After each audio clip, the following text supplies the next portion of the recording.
Assalamualaikum warahmatullahi wabarakatuh. Hai, perkenalkan nama saya Nadia Fatigul Musdalifah, NIM 013 dari kelas MKS 4 Do. Di sini saya akan menjelaskan sedikit materi tentang pasar modal syariah. Apa sih pasar modal syariah itu?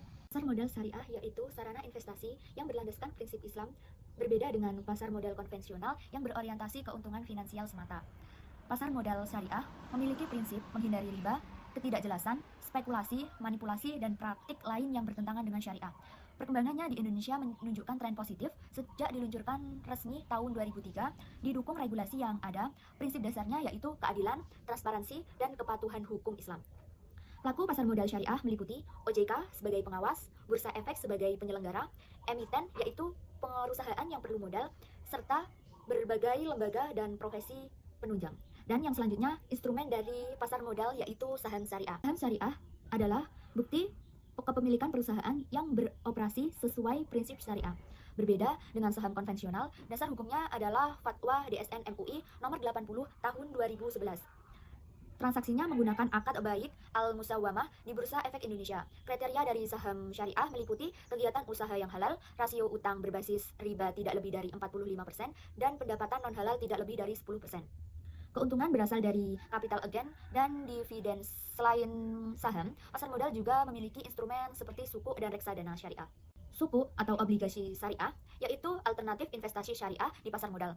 Berbeda dari obligasi konvensional, suku tidak menggunakan suku bunga, tetapi karena dilarang syariah Islam, melainkan memberikan imbalan berupa nisbah atau bagi hasil.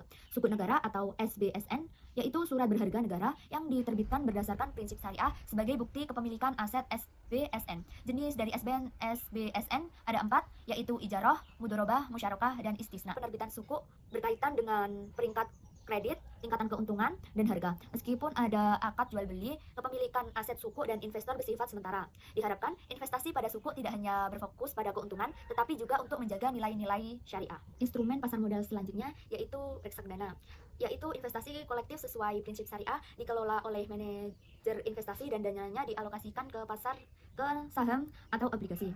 Keunggulannya meliputi diversifikasi, kemudahan, efisiensi biaya, likuiditas, dan transparansi. Namun, terkadang resiko seperti penurunan nilai unit, likuiditas, politik pasar, inflasi, nilai tukar spesifik, dan uang prestasi. Selanjutnya, investasi syariah, yaitu pilihan sesuai prinsip Islam yang melarang riba, ketidakpastian atau goror, dan spekulasi atau maisir. Perencanaan keuangan syariah dan manajemen investasi syariah yaitu memiliki instrumen halal seperti saham syariah, suku, dan reksadana. Selanjutnya, dua analisis utama. Yang pertama, analisis fundamental, yaitu mengevaluasi saham menggunakan data keuangan dan ekonomi perusahaan untuk menentukan nilai intrinsiknya, bertujuan menilai kinerja operasional dan apakah saham underval dan overval. Dua analisis teknikal, yaitu metode penting untuk memprediksi arah harga saham menggunakan data historis dengan pola harga. Berbeda dengan analisis fundamental yang fokus pada kinerja perusahaan, analisis teknikal berfokus pada pergerakan harga dan volume perdagangan di pasar. Alat bantu yang digunakan meliputi grafik harga saham, indikator teknikal seperti MAV Average, RSI, dan MACD. Analisis teknikal mempermudah penentuan tren dan penggunaan grafik, namun kelemahannya yaitu ketergantungan pada banyak data dan kemampuan trader membaca chart. Cara umum, analisis teknikal digunakan untuk trading, sementara analisis fundamental untuk investasi. Yang selanjutnya, go public. Proses perusahaan menjadi go public atau IPO yaitu penawaran saham perdana kepada masyarakat.